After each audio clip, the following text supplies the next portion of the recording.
Hello, everyone. Welcome back to our podcast on healthy living and fitness. I'm your host, Anna, and today we're diving deep into fitness, nutrition, and mental well-being. And as always, I'm joined by Mike, our fitness expert. How's it going, Mike? Hey, Anna, I'm doing great. Excited to be here and talk about such an important topic. There's so much to cover today. There really is. Especially now that people are becoming more conscious of their health, both physically and mentally. So let's start with the basics. A lot of people struggle with finding the motivation to work out. How do you help your clients stay on track? Great question. The first thing I always emphasize is starting with why. Why do you want to be healthier? Is it to feel better, live longer, or maybe set an example for your kids? When you have a strong why, staying motivated becomes easier. That's a great point. Connecting your fitness goals to a bigger purpose makes it more meaningful. But what about those days when even knowing your why doesn't seem to get you off the couch? What do you recommend then? I hear that all the time. On days when motivation is low, I tell my clients to focus on discipline. You're not always going to feel like working out, but it's about building habits. Start small, maybe just do a 10-minute workout. And if you feel like continuing, great. If not, at least you've moved your body. I love that approach. It's less intimidating when you think of it that way. Just start, and the rest often follows. Another thing I've noticed is that people often set unrealistic expectations when starting out, like expecting to see results in a week. Exactly. Patience is key in fitness. Whether you're trying to lose weight, build muscle, or just feel more energized, these things take time. Instead of focusing on quick results, celebrate small wins, like being able to lift heavier, run longer, or just feel more confident. Totally agree. Now, let's shift gears to nutrition because that's another big part of healthy living. We've all heard the phrase, you can't out-exercise a bad diet. But what does that really mean in practice? It's true. Your diet is the foundation of your overall health. Exercise is important, but what you fuel your body with is equally, if not more, critical. If you're eating processed foods, sugar, and unhealthy fats, you won't feel or perform at your best, even if you work out daily. Balance and variety in your diet are key. That makes sense, but it can be confusing with so many different diets out there. You've got keto, paleo, intermittent fasting. How does someone know which is right for them?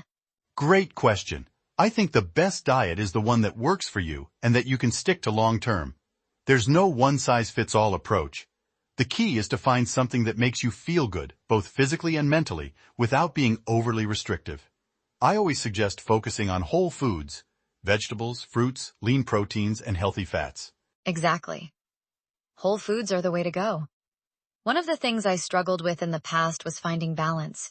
I'd either be super strict or completely off the rails. How can someone maintain balance without feeling like they're depriving themselves? That's a really common challenge. I think the answer lies in moderation. You don't have to be perfect all the time. If you're craving something sweet, have it. Just don't go overboard. It's about making healthier choices most of the time while still enjoying life. Balance is sustainable, whereas strict diets often lead to burnout. Absolutely. It's all about not feeling guilty for treating yourself occasionally.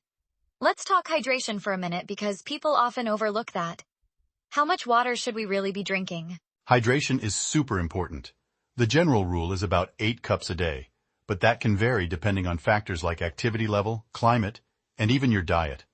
If you're exercising regularly, especially in the heat, you'll need more. One tip is to listen to your body. If you're thirsty, drink water.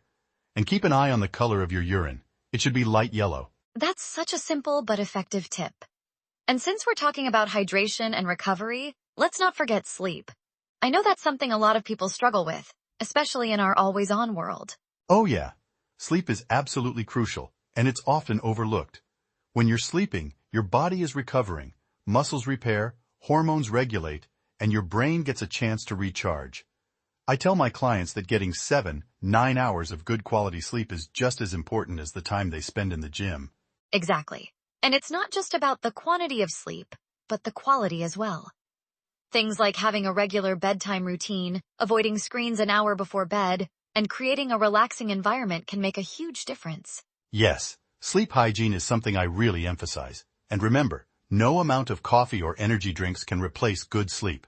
If you're constantly tired, it's a sign your body needs more rest, not more caffeine. So true. I've noticed a big difference in how I feel when I prioritize sleep. Let's touch on mental health for a bit. A lot of people don't realize that fitness is just as much mental as it is physical. Absolutely. Exercise has a huge impact on mental health. It releases endorphins, which are natural mood boosters, and can help reduce stress, anxiety, and depression. Even just a short walk can clear your mind and give you a mental reset. Yes, and sometimes we underestimate how powerful that can be.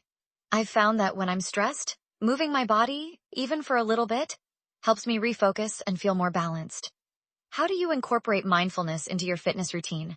I love incorporating mindfulness, whether it's through yoga, meditation, or simply being present during a workout.